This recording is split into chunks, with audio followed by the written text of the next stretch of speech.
જાણે ભગવાનની ઉત્પત્તિ આપણા માટે જ ન થઈ હોય. જીવનના દરેક પ્રશ્નોનું સમાધાન ભગવાન પાસે માંગવાનું. જીવનના જાગેલી સર્વ ઈચ્છાઓ ભગવાન પૂરી કરી આપે, જાણે આપણે માટે જેવું હોય. આ એક સાધારણ કક્ષા છે.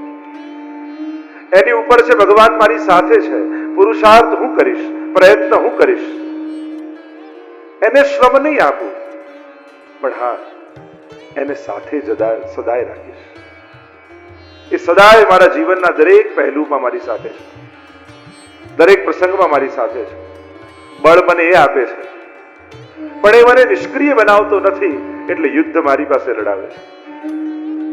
ભગવાન કૃપા કરે એટલે જીવને નવરો ન બનાવી દે, નિષ્ક્રિય ન બનાવી દે.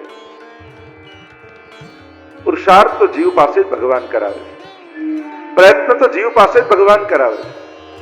પણ હા, સદાય મારી સાથે છે એવો ભરોસો ભક્તને હોય. જીવનમાં કોઈ પણ પરિસ્થિતિ આવશે, પણ પ્રભુ મારી સાથે છે.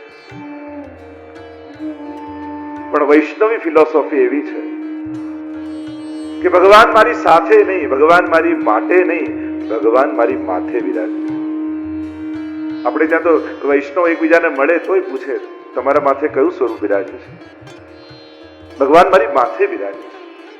વસુદેવજીએ જ્યારે સર્વ બંધનો એમની પાસે હતા અને જ્યાં ભગવાનને માથે લીધા, બધી બેડીઓ ખુલી ગઈ, બધા દરવાજાઓ ખુલી ગયા, બધાએ માર્ગ આપી દીધા.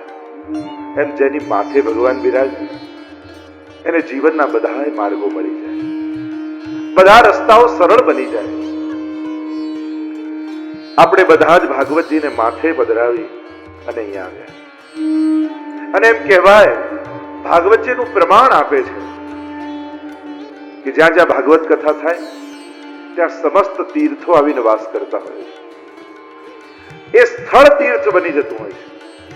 એટલે જ્યારે પણ આપણે આ હોલમાં પ્રવેશ કરીએ ત્યારે એક તીર્થમાં ગયા હોય એવી મર્યાદા રાખીએ છીએ. અહીંયા સાક્ષાત શ્રીનાથજી બિરાજે છે અને નાથ દ્વારા જઈએ ને સામે શ્રીનાથજી બિરાજતા હોય તો કેટલી મર્યાદા, કેવો ભાવ આપણે રાખીએ. એવો ભાવ રાખીને અહીંયા હોલમાં બેસો, એવી ભાવના ચિત્તમાં રાખીએ. કારણ કે ભાગવતજી સ્વયં શ્રીનાથજી બાબા છે, સાક્ષાત ભગવાનનું સ્વરૂપ છે. ભાગવતની કથા ભાગ્યોદયેન બહુજન્મ સમર્જિતેન સત્સંગમં ચ લભતે પુરુષો યદા વૈ. ભાગ્યનો ઉદય થાય ત્યારે ભગવાન સત્સંગ આપે છે. સાધારણ ભગવાન કૃપા કરે ને તો વ્યક્તિએ, વૈષ્ણવે જે જે ઈચ્છા કરી હોય ભગવાન એમ કે તું લઈ જા. પણ વિશેષ કૃપા કરે તો એમ ન કે લઈ જા, એમ કે આવી જા, મારી પાસે બેસ, મારા માટે બેસ, મારી ચર્ચા કર, મારા ગુણનું ગાન કર. અને આ એક અવસર છે ભગવત ગુણોના ગાન કરવાનું, ભગવત ગુણોનું શ્રવણ કરવાનું. એ 6 ગુણ પ્રભુ આપની કથામાં પણ બિરાજે છે. આપની કથામાં ઐશ્વર્ય, વીર્ય, યશસ્વી, જ્ઞાન અને વૈરાગ્ય છે. તવ કથામૃતમ તપ્ત જીવનમ.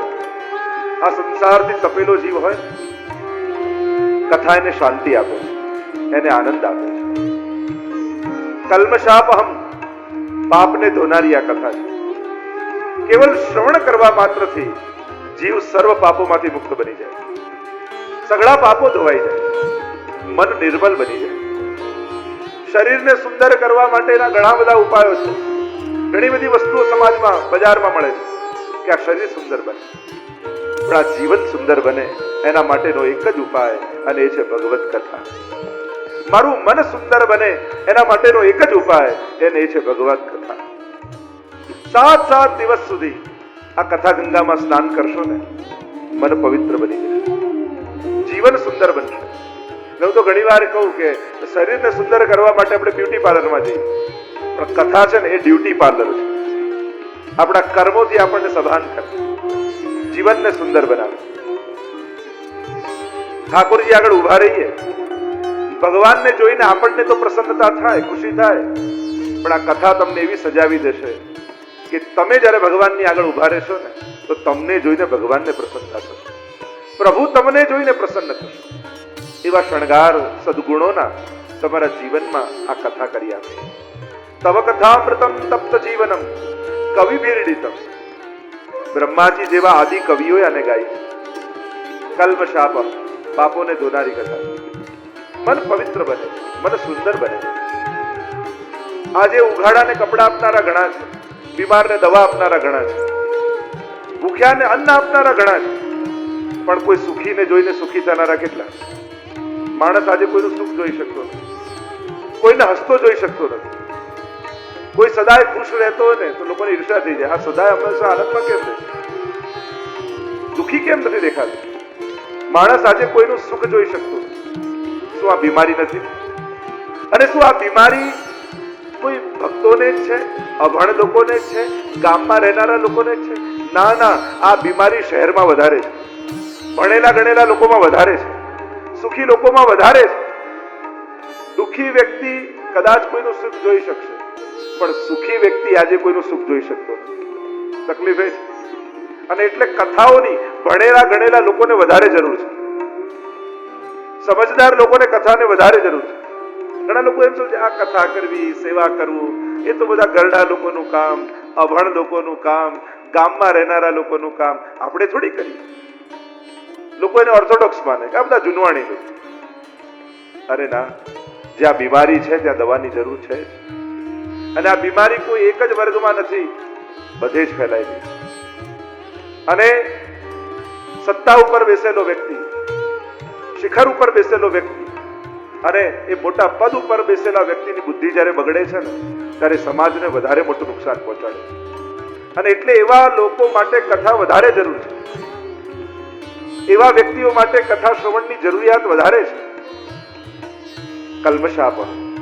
અને મોટી વાત એ 7 દિવસ સુધી 4-4 કલાક તમે કોઈને નડ્યા નહીં એ ઓછું છે. આપણે કોઈના માટે ખરાબ વિચાર્યું નહીં એ ઓછું છે. બીજી વાત તો પછી આજે માણસને એક જગ્યાએ બેસાડી રાખવો કેટલો અઘરો છે.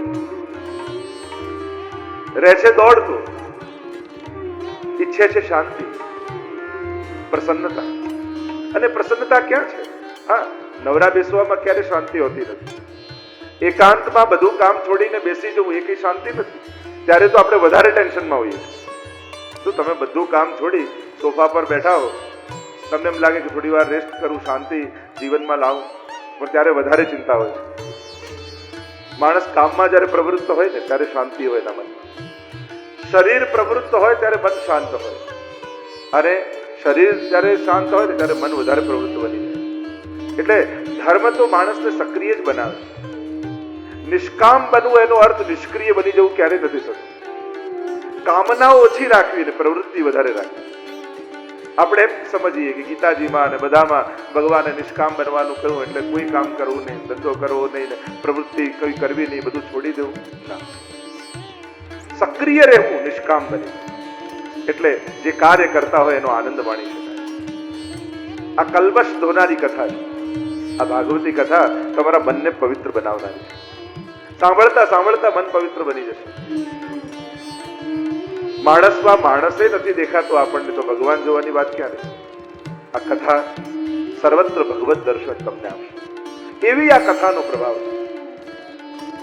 ભુવિ ગૃણંતિ તે ભૂરિદા જના, ભૂરિદ જનો આના ગુણગાન કરે છે. તો એવી કથા આપણા મધ્યમાં આવી છે. કથા આપણા સુધી આવી છે. આ એવી ગંગા છે. પેલી ગંગાજી પાસે તો તમારે સ્નાન કરવા જવું પડે. આ કથા ગંગા તો વહેતી વહેતી તમારી પાસે આવે છે. એ ગંગા પાપને ધોનારી છે, આ ગંગા ભક્તિ વધારનારી છે. ભગવત પ્રેમનું દાન કરનારી આ કથા છે. અને ભગવત ભાવ પ્રગટશે ને, ભગવાનને ગોતવા તમારે નહીં જવું પડે, ભગવાન તમને ગોતતા આવશે. જે દિવસે તમારી ભીતર સૂતેલી ગોપી જાગી ને, ભગવાન તમને ગોતશે. ગઈકાલે આપણે ચર્ચા કરતા હતા મહાત્મ્યની કથા.